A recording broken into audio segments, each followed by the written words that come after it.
घड़ी का अलार्म बजा नहीं था। अनुप्रिया को आदत थी वो बिना अलार्म के ही उठ जाती थी। हल्का हल्का उजाला कमरे में फैल रहा था। पंखे की आवाज और बाहर से आती कोयल की कूक एक अजीब सी शांति बना रही थी। चलो फिर से रविवार, सब्जी मंडी और एक हफ्ते का गणित। वो गैस पर चाय चढ़ाती है, नाश्ते की तैयारी करती है और फिर नोटबुक को उठाती है। तभी घर के ऑर्डर शुरू हो जाते हैं। उसकी साथ शांता देवी कहती है, अनुप्रिया, लौकी मत भूलना, राजेंद्र जी के लिए जरूरी है। और हाँ, भिंडी ज्यादा ले आना, रिंकू को भी पसंद है। जी मम्मी जी, मैं जरूर लेके आऊंगी, पर टमाटर बहुत महंगे चल रहे हैं, 2 किलो ही ले आऊं क्या? महंगे हैं तो क्या हुआ, ताजा हो बस। टमाटर के बिना खाना क्या बनता है। बिटिया, तुम काली मिर्च और तुलसी के पत्ते भी ले आना, मेरे गले में खराश हो रही है। भाभी, मटर और पनीर भी ला देना, मेरा मूड है मटर पनीर खाने का। ठीक है रिंकू, सब ले आऊंगी। वो नोटबुक में सब लिखती जाती है। 12 सब्जियां, 3 मसाले, 2 घरेलू नुस्खे के सामान और एक मुस्कान जो सबको दिखती है पर थकी हुई होती है। वह मंडी की ओर चल देती है। अनुप्रिया अपनी पुरानी एक्टिवा निकालती है, उस पर लाल थैला टांगती है और निकल पड़ती है। रास्ते में एक मोड़ पर वो देखती है एक छोटी लड़की सड़क किनारे बैठी है। सामने सब्जियां, पुराने तराजू और उसके पैरों के पास बैठा उसका छोटा भाई। अनुप्रिया धीरे से पूछती है, तुम स्कूल नहीं जाती हो क्या? पहले सब्जी बिके फिर स्कूल। माँ नहीं है, बाबूजी बीमार हैं। अनुप्रिया कुछ नहीं कह पाती। वो चुपचाप 2 किलो भिंडी उससे लेती है, थोड़ी महंगी, थोड़ा कम ताजा, बट शायद उसमें किसी की भूख छिपी थी। मंडी में शोर मच रहा था। लो आलू लो, 20 रुपए किलो। आंटी, पालक एकदम ताजा। भाभी, मटर सुबह सुबह निकाली है। अनुप्रिया थैली लेकर एक दुकान से दूसरी दुकान जाती है। अरे बहन जी, लौकी आज महंगी है, 30 रुपए किलो। ठीक है भैया, 1 किलो दे दीजिए, ससुर जी के लिए। आप तो हर बार कहती हो किसी के लिए, कभी अपने लिए भी कुछ लिया करो। अनुप्रिया मुस्कुराती है पर आंखें कुछ और कहती हैं उसकी। थैले अब भारी हो चुके हैं, स्कूटी की स्पीड भी धीमी है। दिल थोड़ा हल्का और थोड़ी भरी भरी सी। घर पहुंचते ही सास बाहर आती है।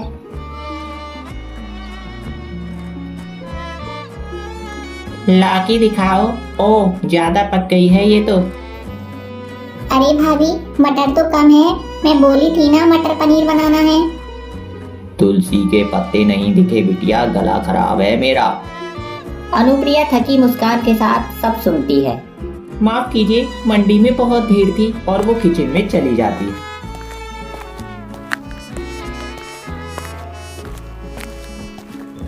उस रात डायरी में वह लिखती है, हर कोई मुझसे कुछ चाहता है, मटर, लौकी, तुलसी, पर कोई नहीं पूछता मैं क्या चाहती हूँ। शायद कुछ खामोशी या मेरी पसंद की सब्जी। सारा काम निपटाने के बाद अनुप्रिया थकी हुई बैठी थी।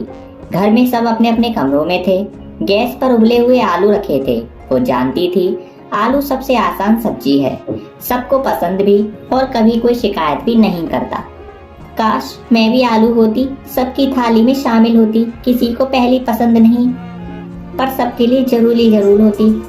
वो चाकू लेकर आलू छीलने लगती है। तभी फोन बजता है। स्क्रीन पर नाम चमकता है, सौरभ। धड़कन उसकी हल्की तेज हो जाती है। कॉलेज का दोस्त, कभी बहुत करीबी, इतना कि दोनों के नाम को एक साथ पुकारा जाता था। लेकिन फिर समय ने रास्ते अलग कर दिए। ना शिकवा ना अलविदा, बस चुप्पी। फोन कांप रहा था। वो कांपती उंगलियों से उठाती है। हेलो अनु, तू अब भी नहीं बदली? तेरा नंबर यही है? बहुत कुछ बदला सौरभ, लेकिन कुछ आदतें नहीं जाती। मैं कानपुर में हूँ, तुमसे मिलने चाहता हूँ मैं, अगर तुम चाहो तो। मिलने से क्या होगा, अब हम वैसा कुछ नहीं। मैं सिर्फ एक दोस्त से मिलना चाहता हूँ जो कभी मेरी सबसे सच्ची बात सुनती थी। अब बहुत कुछ कहना है, तब नहीं कह सका। कल दोपहर मंदिर के पास वाली दुकान पर मिलो, वहीं जहाँ हम समोसे खाते थे। इतना कहकर फोन कट जाता है। उसके हाथ से चाकू भी गिर जाता है। सभी डाइनिंग टेबल पर शांति से बैठे थे। खाने की महक पूरे कमरे में फैल रही थी, लेकिन माहौल में एक अजीब सी खामोशी और तनाव घुलने लगा था। अनुप्रिया ने आज आलू गोभी की सब्जी बनाई थी, जिसकी खुशबू किसी को भी महसूस नहीं हो रही थी।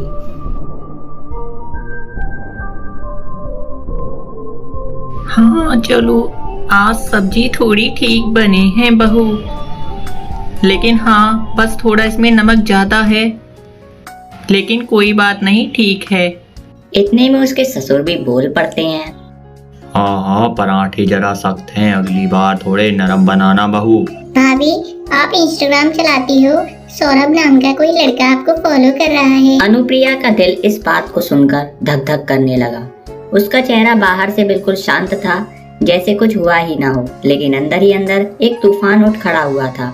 उसने खुद को संभाला और बहुत ही संयम से बोली, पुराना दोस्त है, शायद गलती से रिक्वेस्ट भेज दी होगी। उसकी आवाज में हल्की सी घबराहट थी, जिसे उसने छिपाने की पूरी कोशिश की थी।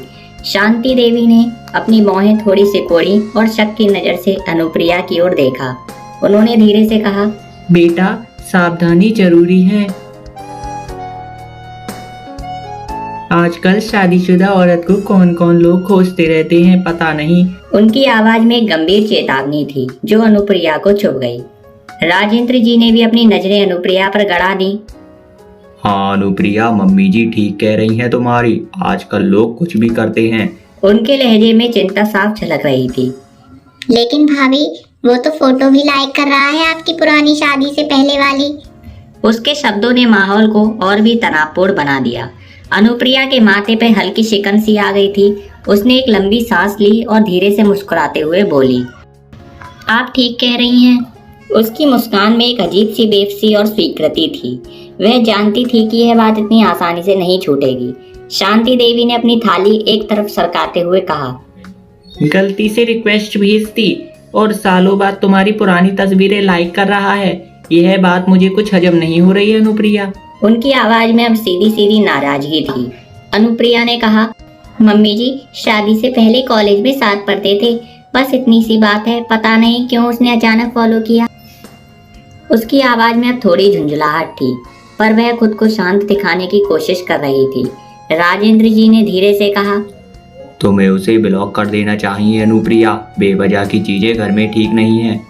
उनके शब्दों में एक दृढ़ता थी जो अनुप्रिया पर दबाव डाल रही थी। तभी रिंकू भी फुसफुसाती है, मैंने तो उसकी प्रोफाइल भी देखी है भाभी, वो तो आपकी कई दोस्तों को भी जानता है। अनुप्रिया ने अब रिंकू की तरफ देखा। उसकी आंखों में एक हल्की सी चमक थी जो गुस्से की नहीं बल्कि एक अजीब सी उदासी की थी।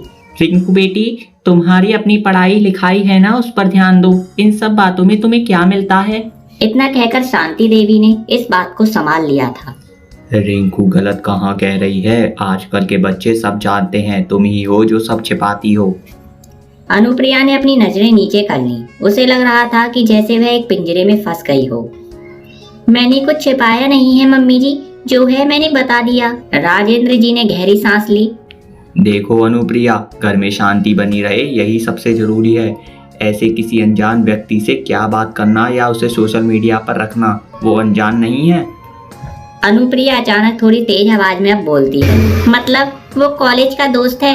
हाँ हाँ, हमें सब पता है, कॉलेज के दोस्त, स्कूल के दोस्त, फिर और भी ना जाने कौन कौन दोस्त बन जाते हैं। और तुम्हारी शादी को अभी कितने ही साल हुए हैं। अनुप्रिया को लगा कि जैसे उनके कानों में गर्म शीशा पिघल रहा हो। मम्मी जी, आप क्या कहना चाहती हैं, मैं क्या करूं? भाभी, अगर वो सिर्फ दोस्त है तो बात करने में क्या दिक्कत है। रिंकू तुम चुप रहो, तुम इस मामले में मत पड़ो। अनुप्रिया, यह सब ठीक नहीं लग रहा, तुम्हें उसे अनफॉलो कर देना चाहिए या ब्लॉक कर देना चाहिए। बेवजह कोई सिरदर्दी नहीं चाहिए हमें अपने घर में। अनुप्रिया ने धीरे से सिर उठाया और सबकी तरफ देखा। उसकी आंखों में आंसू थे, पर उसने उन्हें पलकों के पीछे ही दबा लिया। उसने एक ठंडी सी सांस ली और बस इतना कहा, ठीक है।